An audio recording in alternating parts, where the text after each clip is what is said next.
सास की दुकान। लक्ष्मी जी की दो बहुएं थी, सुमन और राधिका, और दो बेटे, अजय और सुशील। लेकिन लक्ष्मी जी के बहू बेटे उनको अपने साथ रखने को तैयार नहीं थे। बहुओं के तेज स्वभाव के चलते लक्ष्मी जी को अपना ही घर छोड़कर एक किराए की कोठरी में रहना पड़ रहा था। कुछ दिनों से उनके बेटों ने उन्हें पैसे देना भी बंद कर दिया था। ऐसी स्थिति में लक्ष्मी जी ने अपनी जमा पूंजी से एक छोटी सी दुकान खोली। एक दिन शाम के वक्त, अजय सुनते हो, तुम्हारी माँ ने दुकान खोली है। दुकान अब इस उम्र में दुकान पर बैठेगी वो। अब क्या किया जा सकता है, माँ की तो बुद्धि सठिया गई है। मोहल्ले में मजाक बनाएंगे सब हमारा। अरे जेठ जी, इसमें परेशानी क्या है अगर सासू माँ ने दुकान खोली है? हाँ, राधिका ठीक तो कह रही है। अपनी दुकान पर बैठी रहेगी, कम से कम हमें परेशान तो नहीं करेंगी। हाँ, वैसे बात तो ठीक है। खुद के दो पैसे कमाएंगी तो कभी कभार हमें जो खर्चा देना पड़ता है ना, वो भी देने से बच जाएंगे हम लोग। फिर किस बात की परेशानी, खोलने दो माँ को दुकान, हमें क्या। वैसे भी अपनी कोठरी में चुपचाप रह रही है ना, चाहे दुकान खोले या मॉल बनाए, हमें उससे क्या लेना देना। अगले दिन सुमन अपनी सास की दुकान पर पहुंचती है। सासू माँ, आपकी दुकान में शक्कर है क्या? शक्कर जरा 1 किलो दे दीजिएगा। हाँ हाँ बहू, है ना, लो बेटा। 1 किलो क्यों, 2 किलो ले जाओ। सोच लो सासू माँ, घाटा हो जाएगा आपको। पैसे नहीं देने वाली मैं। देखो सुमन, ये मेरी दुकान है और यहाँ पर जो भी कोई सामान खरीदने आता है उसे पैसे तो देने ही पड़ते हैं। अरे सासू माँ, ऐसा क्यों करी आप?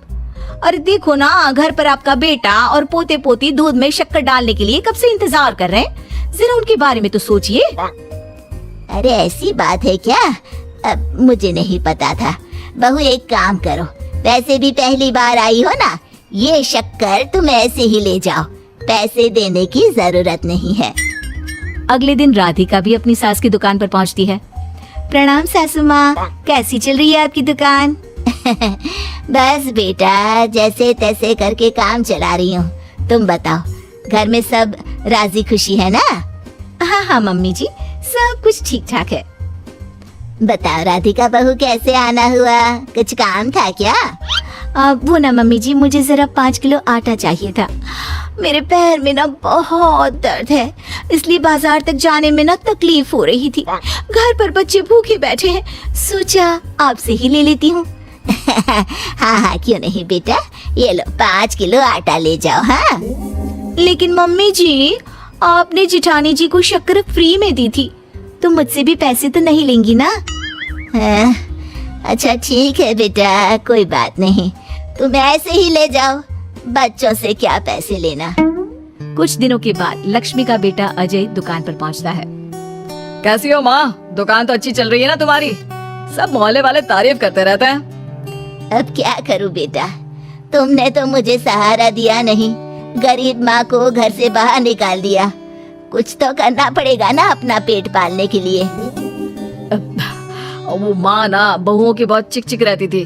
अब देखो कितनी अच्छी जिंदगी है तुम्हारी, खुद कमाती हो, खुद खर्च करती हो। इससे अच्छी भला कोई जिंदगी हो सकती है क्या? हाँ बेटा, दिल को बहलाने के लिए तुम्हारी ये बात भी सही है, लेकिन कोई बात नहीं बेटा, मैं खुश हूँ। अच्छा माँ, मैं क्या कह रहा था, जरा 500 उधार तो दे देना। कमाल की बात है बेटा, तुम मुझसे पैसे उधार मांग रहे हो। तुम्हारे पास पैसों की क्या कमी है? अरे माँ, इस महीने की तनख्वाह नहीं आई और आप तो अपनी बहू को जानती है ना, उसे शॉपिंग करनी है। जल्दी वापस लौटा दूंगा माँ। ठीक है बेटा, ये लो 500 रुपए, लेकिन देखो कुछ दिनों में वापस दे देना, मुझे अपनी दुकान के लिए माल भी तो खरीदना है। हाँ हाँ ठीक है माँ, जल्दी पैसे लौटा दूंगा।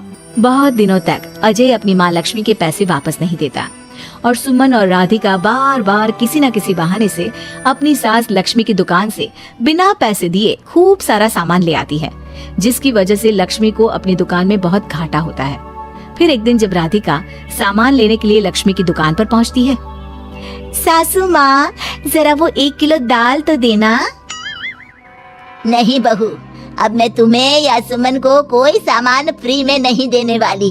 तुम लोगों ने कभी कोई मदद नहीं की मेरी। उल्टा मेरी दुकान से फ्री का सामान ले जाकर मुझे मुश्किल में डाल दिया है। लेकिन मम्मी जी, हम तो आपके बच्चे हैं ना।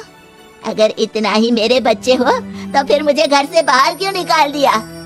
देख बहू, अब मैं तुम्हें 1 रुपए का सामान भी फ्री में नहीं दूंगी। और जाकर सुमन को भी कह देना, आए दिन तुम्हारा पति मुझसे उधार ले जाता है और वापस भी नहीं लौटाता। राधिका गुस्से में घर वापस आती है। घर आने के बाद, क्या हुआ राधिका, बहुत गुस्से में लग रही हो तुम? सासू माँ की दुकान पर गई थी ना? सासू माँ का तो कुछ करना पड़ेगा।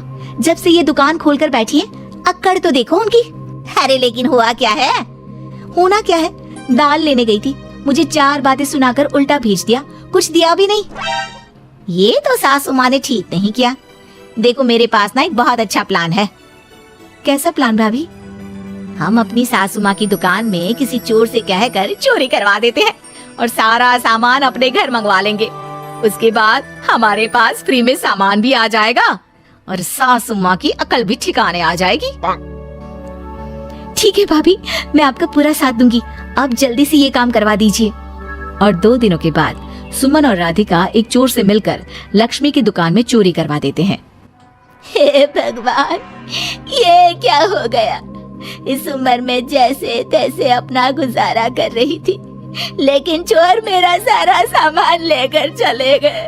अब क्या होगा? तभी वहाँ पर राधिका और सुमन पहुँच जाती है। क्या हुआ सासू माँ, बहुत दुखी लग रही हैं आप? अरे क्या बताऊं, मेरी दुकान का सारा माल चोरी हो गया। अब अगर आप अपने ही बहू बेटी को सामान नहीं देंगी तो ऐसा तो होगा ना सासू माँ। अब राधिका की बात सुनकर लक्ष्मी को यकीन हो जाता है कि इस चोरी के पीछे कहीं न कहीं उसकी दोनों बहुओं का ही हाथ है। लक्ष्मी एक प्लान बनाती है। पैसे उधार लेकर अपनी दुकान में फिर से खूब सारा सामान ले आती है। अरे भाभी, देखा आपने, सासू माँ की दुकान तो फिर से सामान से भर गई है। हाँ वही तो, मैं तो सोच रही थी कि एक बार में उनकी अकल ठिकाने आ जाएगी, पर लगता है फिर से कुछ करना पड़ेगा। लेकिन अब हम क्या कर सकते हैं? अरे वही जो हमने पहले किया था। इसका मतलब फिर से चोरी करवाएंगे? हाँ, उसके बिना हमारा काम कैसे चलेगा? और इस बार चोरी करने हम दोनों चलेंगे, कुछ नहीं छोड़ेंगे उनकी दुकान में। सुमन और राधिका दोनों मिलकर लक्ष्मी की दुकान में चोरी कर लेती हैं और सारा सामान चुपचाप अपने घर के स्टोर में लाकर रख देते हैं। लेकिन सुबह होते ही लक्ष्मी पुलिस लेकर सुमन और राधिका के घर पहुंच जाती है।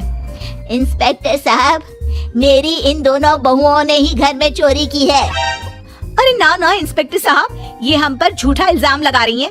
अरे हम क्यों इनकी दुकान में चोरी करने लगे? माँ, आपको शर्म नहीं आती अपनी बहू पर झूठा इल्जाम लगाते हुए? हाँ माँ, हम आपके बेटे हैं और ये आपकी बहुएं हैं, आप ऐसा कैसे कर सकती हैं? लक्ष्मी जी, क्या आपके पास कोई सबूत है? अरे इंस्पेक्टर साहब, आप इनकी बातों में मत आइए। ये हमारी माँ है और इनकी दिमागी हालत ठीक नहीं है, इसीलिए तो हमसे अलग रहती हैं। इंस्पेक्टर साहब, मेरी दिमागी हालत बिल्कुल ठीक है और मेरे पास इन दोनों के खिलाफ बहुत बड़ा सबूत है। बताइए क्या सबूत है आपके पास? आप जरा मेरी दोनों बहुओं के हाथ पानी से धुलवा दो, फिर सब कुछ साफ साफ पता चल जाएगा। अरे हाथ पानी से धोने से क्या होगा माँ? आप दोनों मेरे सामने अपने हाथों पर पानी डालिए। जैसे ही राधिका और सुमन अपने हाथ पानी में डालती है, उनके हाथों का रंग लाल हो जाता है और ये देखकर सब लोग हैरान रह जाते हैं। अरे ये क्या, तुम्हारे हाथों का रंग अचानक से लाल कैसे हो गया? क्योंकि मैंने अपनी दुकान के सारे सामान पर एक तरह का केमिकल लगा कर रखा था। मुझे पता था जो भी चोरी करने आएगा वो सामान को अपने हाथों से उठाएगा और उसके हाथों पर रंग लग जाएगा। अरे माँ, आप तो बहुत चालाक निकली। इसे चालाक नहीं बेटा, बुद्धिमान कहते हैं। और जिसके तुम्हारे जैसे बहू बेटे हो, उसे थोड़ा बहुत तो अपनी अकल से काम लेना ही पड़ता है ना। शर्म नहीं आती आप लोगों को अपनी ही माँ को परेशान करते हुए? हमें माफ कर दीजिए सासू माँ, हम आइंदा ऐसी गलती कभी नहीं करेंगे। और हाँ, आपको अपने साथ रखेंगे, आपकी सेवा करेंगे और पूरी इज्जत भी देंगे। हमें माफ कर दीजिए।